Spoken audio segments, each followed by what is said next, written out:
All right. Audio's going. Angle's good? Dude, first pod ever. First podcast. Honeylux podcast.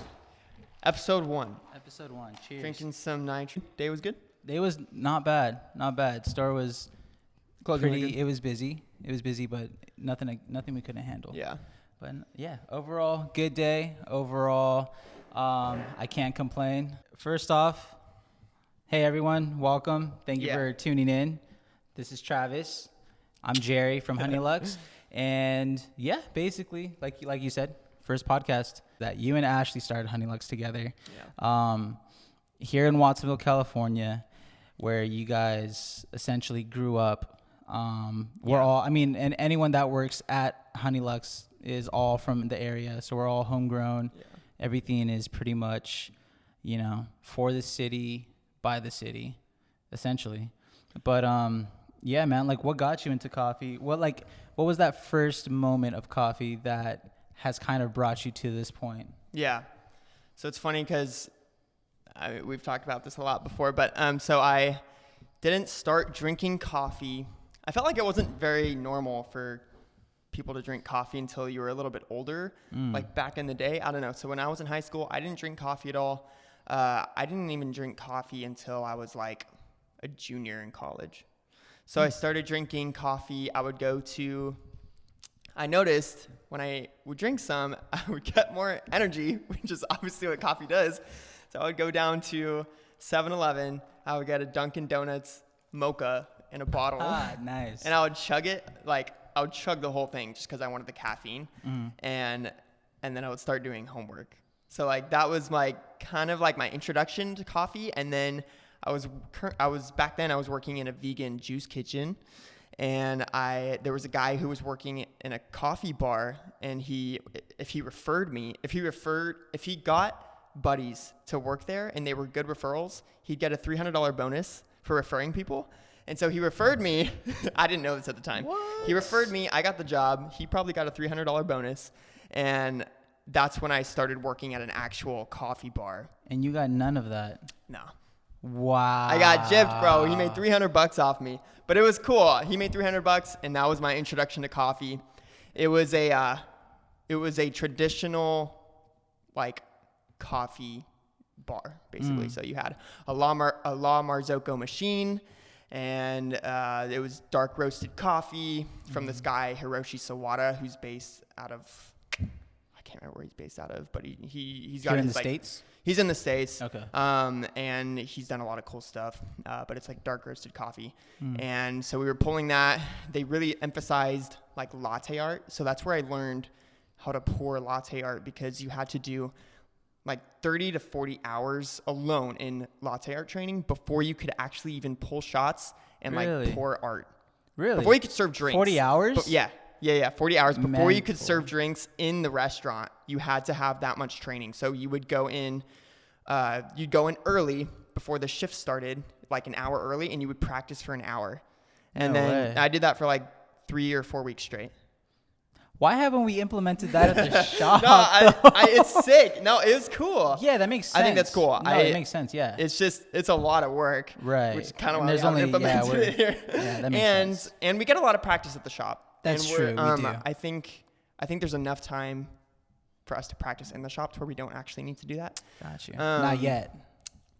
I think it's something we can implement in the future. But I think that's why I'm fairly stingy when it comes to latte art, is because I had that training, and it was just standard for the shop I worked at, and so I wanted that to carry over to Honeylux, which was super important, for the aesthetic and. Well, it makes sense, if you are taught to do something one way, and there's quote unquote rigorous training with whatever it was that you're learning how to do, properly and with excellence. You want anyone that you teach to have that same type of mentality and work and ethic. Essentially, it's a work ethic, because having to put in all those extra hours on top of working on your shift, it makes you have a different appreciation once you're able to get to that point where you're successful in the goal that you're trying to reach. Yeah. So that's pretty cool, man. 40. You might have told that to me I'm before. over exaggerating. I think it was like 30 hours. Still 30 hours. I mean, but like you might have said that, you might have mentioned it to me before, but I might have forgot. But now hearing it again, that's wild. Yeah, it's cool. Interesting. I can appreciate it. You know, they were a bigger company, and so they had the resources and the time and the manpower to be able to pull that off for everyone they trained. Yeah. Which was really cool. Traditional coffee shop, though. I want to kind of go into that a little bit. So you know what? Well, I don't know what your question was going to be. So it was actually a restaurant that I worked in. It was a rooftop restaurant. And then they had a coffee bar in there, but it was like a really nice coffee bar. So it was like if there was a long wait for a table, they would send them over to us to get a drink, to hang out. Got it. To get a coffee or like to get a whatever mimosa, and they would just chill until their table was ready, and then boom, they'd go to their table. Got it. That's cool.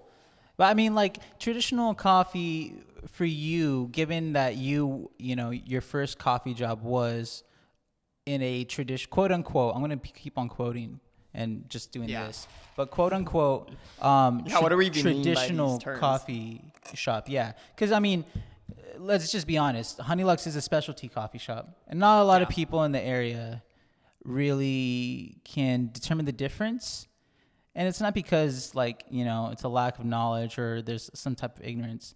It's just, you know, for the majority of America, or for majority of people, coffee is coffee. Yeah. So what in your words, like, do you feel that what separates the traditional coffee shop from like a specialty shop like Honeylux? For sure. I think, honestly, so I can't remember exactly what Cat and Cloud's like mantra is, but it's cool. It's like the experience. It's like their whole thing is like the experience, which I think is really cool and important. So I think from like the moment you see it, like the moment you step into the door, like that's the start of the journey. Yeah. Like it's not just like you're going to get coffee. It's like you go in and you're like, people are like, whoa, this is cool. Like something's different about this. Right. Yeah. Like when they walk through the door, and like we get people saying that all the time. Like, wow, this is really nicely designed, or like, this is so cool. Like, I've never seen something like this around here. Stuff like that. So like, I think that was really important to us. It was more important to Ashley because she's like super into design and aesthetic things like that.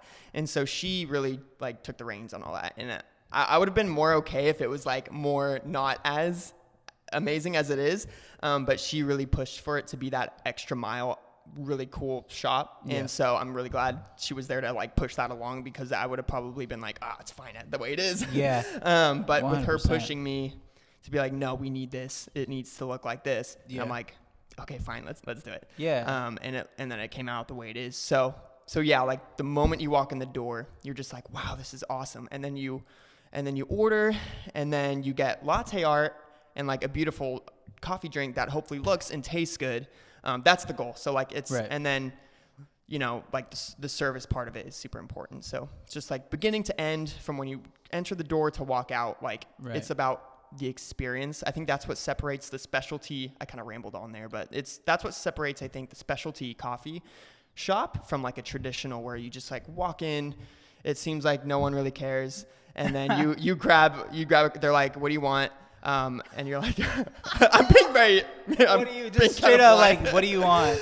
And I'm not like trying to bash on like, you know, shops that do that, because it's like, I don't know. I mean, it's a thing. No, definitely. I think you kind of touched on some good points there. One being, you know, the quality of the experience, like overall. And first off, before anything else, shout out Ashley, because she did a really good job with the interior, like the design and decorating and everything. Yep. Like literally, that's probably the most common comment or compliment that we get about the shop is like everything is nice and all everything's the credit pleasing. Goes to my wife, Ashley. Shout out. I wish she was here. We should have had her maybe on the next one. Yeah. But I mean, I agree with you. Like, you know, it's not just come in, you get your coffee, all right, I'm good to go, that's it. Like, no, like we take a step above and beyond to, you know, maybe it's not always remembering the name, or remembering the face, but like being able to, you know, create that type of relationship. And it's not necessarily like, oh, we're all buddy and we're gonna go get a drink after our shift or something. But it's like for that brief moment in time when someone is waking up, getting out the door, getting ready to start their day, the first person sometimes that they encounter is us. Like the first face. Like sometimes they don't even see their family. Like it's our faces. And I'm sorry that you have to see my face in the morning because that's not I wouldn't, but anyways, I think it's providing that comfort and that warmth and that ability to be able to start someone's day off right. Yeah. And I think Honeylux is, that's why I joined, like you and Ashley, I think kind of your whole personality and just your guys' entire like way that you perceive life and just coffee in general, it kind of just bleeds into the rest of the shop and it shows. And I'm not just trying to say this, but I'm being serious. Like, like you can blush all you want. Yeah. But it's true. And any other specialty shop that you go around here, like it's the same thing. Kind of like how you said Cat and Cloud, shout out Baca. Yeah. But, their whole mantra is creating that experience where people don't forget it. Yeah. And they want to come back because, that's like part of it. Memorable experiences. I think that's what it is. It's like you want to remember. It's like you want people to remember like they had a good time here. Mm-hmm. Like it's not, you don't want people to come in and be like, oh, that was just like an average cup of coffee. And like the service was average and everything was average. Like we want it to be awesome. Yeah. You know what I mean? Like we want it to be memorable. Which for is sure. Like Cat and Cloud's whole thing. Right. But I think that's sick. Yeah. And I think, obviously, aside from the coffee, I feel like the coffee thing is a given. Like the quality of the coffee is obviously going to be, the standard of quality in specialty coffee is going to be higher than what it is of traditional coffee. Sure. The reason being is because traditional coffee is obviously from a different era. Yeah. Right. And so I think specialty shops are a more common thing now because people are wanting that quality of coffee, but also that quality of the experience and that quality of, like you said, just the overall like experience and atmosphere. And there's something about, just kind of expanding on that. There's something about, we've talked to Jules about this a lot. There's something about like going to a place to grab coffee, like Second Wave. It was like scoop coffee, scoop the pre-ground coffee into your drip and you just eyeballed it and then you hit boom and that was it. And so that was like more traditional Second Wave. And then Third Wave, it's more about Second Wave's like you're at home making it. Yeah. But Third Wave, I feel like it's more about like going out. It's like, it's the experience. It's like you're going out, you're going somewhere to get your coffee you're going to hang out, you're going to have fun, you're going to get energized, and then you go back to work. Yeah. And it's a good cup of coffee. Yeah. Yeah. We take pride in the fact that, we have done the work. Well, I'll just call it R&D, but we've done the work, the R&D to get it down to research and development. Oh, nice. We've done the research and development of, grinding this espresso bean or this bean for espresso and being like, okay, this is the exact amount that we want to do every time. This is how long we're going to have this, espresso shot being pulled with water. And then this is how much you should be getting out. Yeah. And we know that because we've done the work, this is going to be the best tasting espresso or coffee that we can get because, because you and Ash came up with the recipes. We all just kind of like, you guys helped along the way for sure. Yeah, but I was saying like it's it's from your guys' brains and it's from your guys' work. You guys have put in the time and the hours and the hair pulling, pulling out your hair, sleepless nights, to get it to where it is now. And obviously we're doing great. We have a bunch of cool stuff happening. But dude, like I said, Third Wave or specialty coffee, Third Wave coffee, like you said, is more about the experience. And when you brought up the instant coffee, that triggered me a little bit. So, I'm sure a lot of people have had this memory in their childhood, but I remember like my grandma and my dad, because we're Mexican, instant coffee is just like the thing. My grandma had jars of like the Nescafe, the glass bottles of Nescafe, and she would just get a pot of water and just dump that stuff in there. And she's like, all right, I'm making coffee for everyone. It was the worst coffee, obviously, because you would put like half coffee, half cream, and then the rest sugar, right? But Yeah, that's like That's so second awesome. wave coffee. Yeah. But that was also my introduction to coffee. Like, it's funny, kind of like the way that you needed to use coffee. Yeah. I had a really, really big English paper due, and my dad walks out of his room into the kitchen and is like, it's like 2:00 in the morning, and I'm like stressing out because I'm so tired. He's like, "What are you doing?" I was like, "I'm doing homework." And he leaves the kitchen. He goes into the other side where I can't see him, and he starts a pot of coffee. It's done. And he brings over the pot. He's like, "All right, here's the coffee, here's the milk, and here's your sugar. You make it how sweet and how milky you want it, and you should be good to go." Dude, I drank that whole pot that night. Let's go. And I got that whole, I didn't sleep. Jacked up. I didn't sleep, dude. I went straight to my class as soon as it was time because I couldn't go to bed, and I got the paper done. But that's also my introduction to coffee. Okay. You know? Yeah. Yeah, I didn't More drink like coffee as a Brewers. kid. My parents didn't let me. Yeah. My mom was sure that it would stunt my growth. And so, yeah, I was never allowed. Dude, I forgot that was like a myth, huh? Like back in Yeah, the day. I don't Coffee need stunts your growth. I remember learning that when I was like growing up. People would say that. Yeah, I don't know know if it's why. scientifically true or not still, but I don't know why that was a thing, and I still can't like figure out how it would stunt your growth. But yeah, it was just a thing. Now, I mean, you see kids everywhere, yeah. you know, drinking coffee. Like there's Oh yeah. 12-year-olds, It's much 13-year-olds. more normalized, I feel like, especially for high schoolers. Yeah, They drink 100%, coffee, yeah. dude. And I mean, I get it. You know, we live in a different time where, you know, there's a lot more of a demand on, you know, people to produce and like And, be like, able to perform. Yeah, Yes. 100%. Performance Yeah. is the best word. Yeah. And so, yeah, I mean, coffee has just become one of those things that's like a norm. It's almost like water. Yeah. Like if you're not having coffee, It's like, what are you doing? you know, yeah, what are you doing? If you're not having any form of caffeine, like how are you getting through your day? So funny. Pretty much. Yeah. So anyway, going back, so I worked there. Oh, yeah, let's backtrack. Yeah, We backtrack. digress. No, that was good. That was a good tangent. That was fun. And then, so that was in Florida. And then we moved home like right before well, not right before the pandemic, but I got hired at Verve. You were there already. Yep. And That's where we met. yeah. And so I got hired there, which was probably like the best thing that could have happened, at least in terms of like Honeylux happening. Right. So I got hired there and I worked there for like 10 or 11 months or something. And then Yeah. COVID hit. And then COVID Yeah. hit. And then, You had already been there like what, like a year? dude, I was there for 2 years.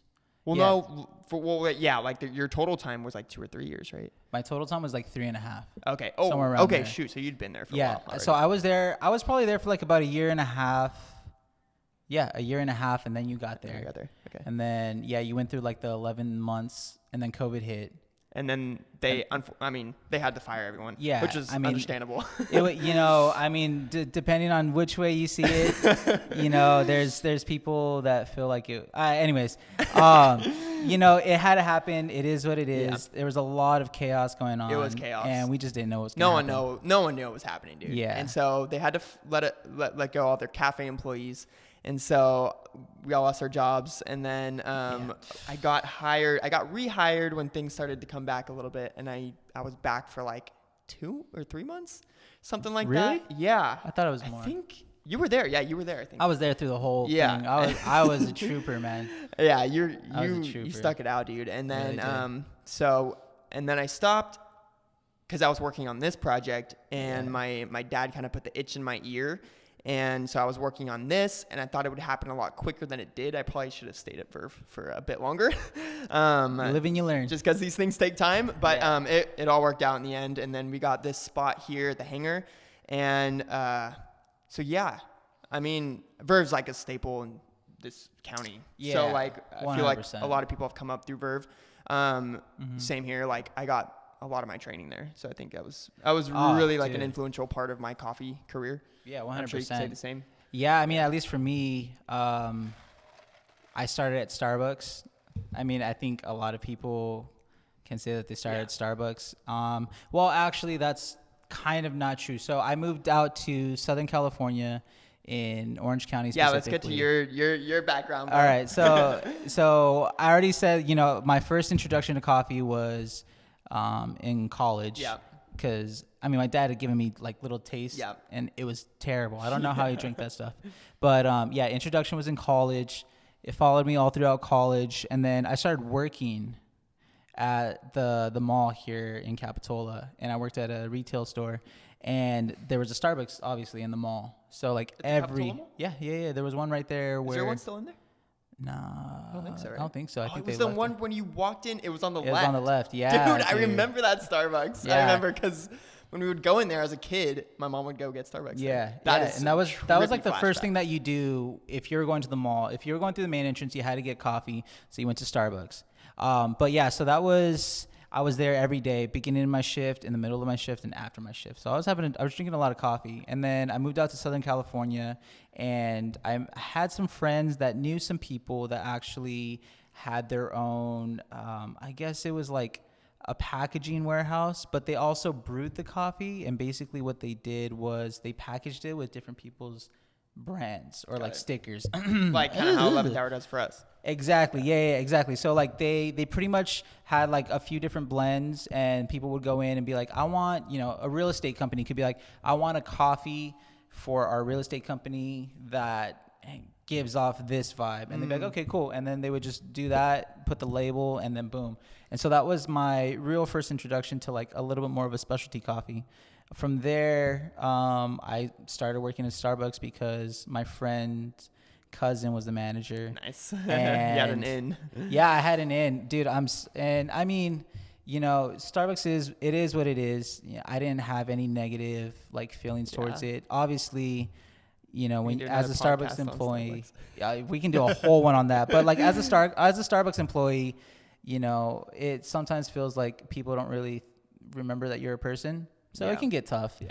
But for the most part, I liked it. Learned a lot about just like being in a high-paced environment and stressful. Yeah. Dude. Talk about stress. Oh, bro. Bro, I remember one time I walked in December into the Starbucks over here on Freedom. Yeah. And their pickup station was just like packed full. Like I couldn't see the counter. It was that full, and I was like, that's stressful. I felt and that's the thing too, is like, I mean, obviously because of mobile order and stuff like that, everyone wants or is used to things being fast. Yeah. And as a Starbucks employee or as a Starbucks barista, it can get pretty hectic. So I feel for them. But again, that taught me a lot about being in a high-paced environment. But then I did what I had to do out there. Like I was learning music and going to school and all that stuff out there, and came back and I was jobless for about a year, maybe a little bit less. And I was like, okay, I need to start making money some way. So I started going through SantaCruzJobs.com. Shout out to SantaCruzJobs.com. That's hilarious. But and then there was an opening. There was an ad for Verve coffee roasters, and I submitted my application. So I got a call the next day. That's crazy. They must have been pretty desperate right there. Well, what happened they were. But what also happened was that I guess Santa Cruz Jobs sends whoever's in charge of like hiring and stuff like that, they send them an email saying, hey, you got a new application. And the guy called me. He's like, hey, how did you apply? I was like, online through Santa Cruz Jobs. He's like, oh, okay, that's interesting because that ad was supposed to be taken down like a half a year ago. It's still up. And he's like, but all right. I mean, it's hilarious. Still up. I mean, I saw your application. You have a really cool resume. You seem like a cool person. We'd love to bring you in for a second interview. And the rest is history. I learned I was actually taught by some pretty amazing people in the coffee industry. That's cool. One of them being Nada. I always forget her last name, but most people know her by Nada. And she was like top 10 baristas in the state at one point, or in the country at one point, something like that. So she taught me a lot about being on bar and like steaming and all that stuff. So that's cool, not to flex too hard, but I got some pretty nice training. I will say that. Yeah, that's cool. And I mean, from there on, met you, and then we instantly found out that we have similarities in music, and we became friends. And and then you were like, I remember that moment too when you during the shutdown, you're like, hey, like I'm thinking about opening up my own shop, and I was like, I mean, oh shit, sorry, we got to blurb that out. I was like, heck yeah, Travis. And I was like, dude, when you start it and you need help, just hit me up and I'll be there. Yeah. And COVID happened.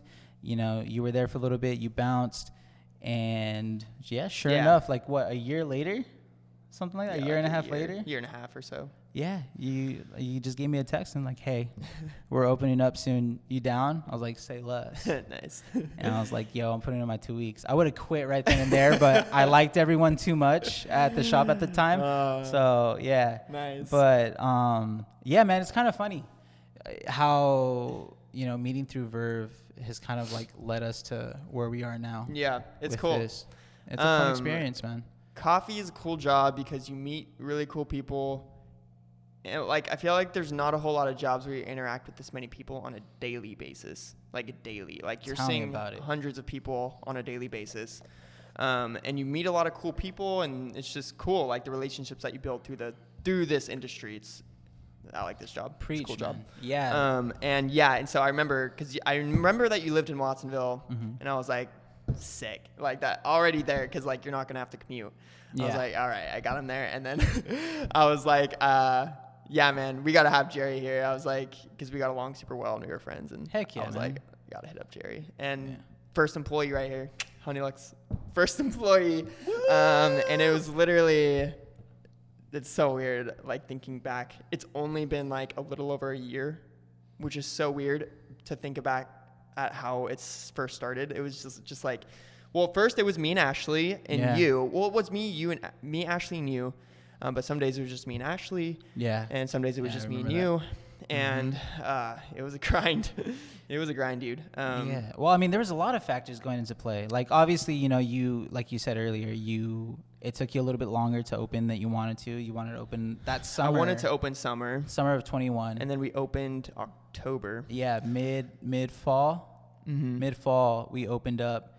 And even then, like, you know, Ash was pregnant with a baby. Yep. And there's just so many different things, and we didn't know what was going to happen.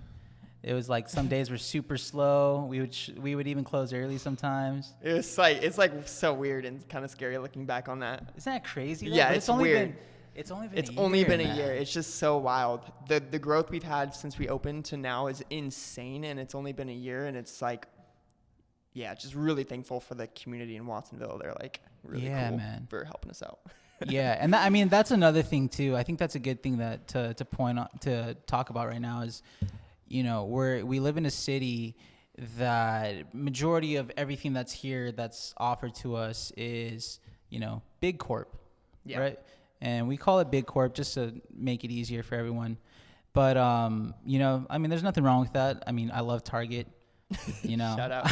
Yeah, I love Popeyes. Me and Ashley were there yesterday at Target, I think, and we were like, literally, I feel like people just come here when you have kids. You just go to Target a lot. Yeah, like, that's the thing. I mean, I can even remember when I was in high school and college, me and my buddies would get, you know, vanilla bean frappuccinos, extra caramel, and we would just like do a couple laps around Target inside. So funny, yeah, man, like that was a thing. But going back into it.